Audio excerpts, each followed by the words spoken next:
നമസ്കാരം. ഞാൻ ഷംസു യാക്കോബ്. എൻ്റെ ഒരു സുഹൃത്ത് ഇന്നലെ ആൻജിയോഗ്രാം ചെയ്യാനായിട്ട് ഹോസ്പിറ്റലിൽ പോയി. അങ്ങനെ ഹോസ്പിറ്റലിൽ ഐ സി യുവിൽ കിടത്തിയപ്പോൾ പുള്ളി കിടന്നിട്ട് നേരെ നോക്കുന്നത് ക്ലോക്കിലേക്കാണ്. ക്ലോക്ക് ഇങ്ങനെ നടന്നുകൊണ്ടിരിക്കുന്നുണ്ട്. പക്ഷേ പുള്ളി നിശ്ചലമായിട്ട് ഇത് കണ്ടുകൊണ്ടിരിക്കുകയാണ്. ആൻജിയോ കഴിഞ്ഞതിന് ശേഷം ഇതുപോലെ കൊണ്ടുവന്ന് നടത്തിയപ്പോഴും പുള്ളി ക്ലോക്ക് തന്നെ കാണുന്നു. കാരണം അത്രയേറെ ഓടുന്ന ഒരു മനുഷ്യൻ ഈ ഒരവസ്ഥയിൽ കിടന്നു കഴിഞ്ഞപ്പോൾ ക്ലോക്ക് നിൽക്കാണ്ട് ഓടുകയും നമ്മൾ നിവർന്ന് കിടക്കുന്ന ഒരവസ്ഥയിലും പുള്ളി ചിന്തിച്ചു പോയി. ഇത്രയേ ഉള്ളൂ മനുഷ്യനെന്ന്. അങ്ങനെ ചിന്തിക്കാത്ത ആളുകളൊന്നുമല്ല നമ്മൾ. എൻ്റെ കൂട്ടുകാരനും അങ്ങനത്തെ ഒരാളല്ല. പക്ഷേ എന്നാലും ആ ക്ലോക്കിലൂടെ നോക്കിയപ്പോൾ പുള്ളിക്കത് മനസ്സിലായി.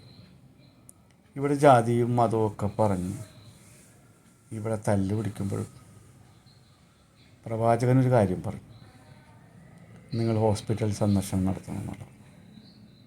അത് പുള്ളി അർത്ഥവത്തായിട്ട് എന്നോട് പറഞ്ഞു. ആശുപത്രി സന്ദർശനം, നമ്മൾ സ്ഥിരമായിട്ട് ക്യാൻസർ രോഗികളെ കാണാനായിട്ട് ആശുപത്രി സന്ദർശനം നടത്താറുണ്ട്. അവിടെ ദുരിതങ്ങളും വേദനകളും യാതനകളും രോദനങ്ങളും ഒക്കെ നമ്മൾ നേരിട്ട് കാണാറുണ്ട്. വളരെ പ്രയാസകരമാണ് അത് കാണുമ്പോൾ.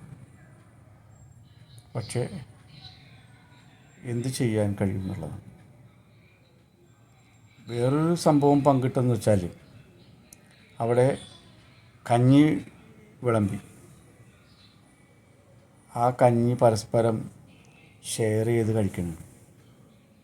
ഹോസ്പിറ്റലിലെ നേഴ്സുമാർ അങ്ങോട്ടും ഇങ്ങോട്ടും ഓടി ഓരോ കാര്യങ്ങൾ ചെയ്യുന്നു. ഓരോ കാര്യങ്ങൾ ചെയ്യുന്നതിനോടൊപ്പം തന്നെ സഹായം ചെയ്യുന്നവർക്ക് സഹായം ചെയ്യുന്നു. ഇത് എവിടെയാണെന്നറിയാമോ? നമ്മുടെ എറണാകുളം ജനറൽ ഹോസ്പിറ്റലിൽ ഉള്ള അനുഭവം പറഞ്ഞാൽ എത്ര സുഖകരമായ ചികിത്സ. കാർഡിയാക്കിൻ്റെ ഡോക്ടേഴ്സ് 6 പേരാണ് ഉള്ളത്. വളരെ വളരെ മാന്യമായിട്ട്. എനിക്ക് തോന്നുന്നു പ്രൈവറ്റ് ഹോസ്പിറ്റലിൽ പോലും അത്ര ആ ഒരു ഡീസൻസി കിട്ടില്ല.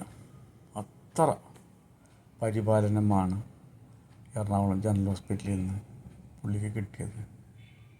ആൻജിയോ കഴിഞ്ഞു, ദൈവാധീനം, ഒരു കംപ്ലൈൻറ്റും ഇല്ല, പോകാമെന്ന് പറഞ്ഞ് ഡിസ്ചാർജ് ചെയ്തു.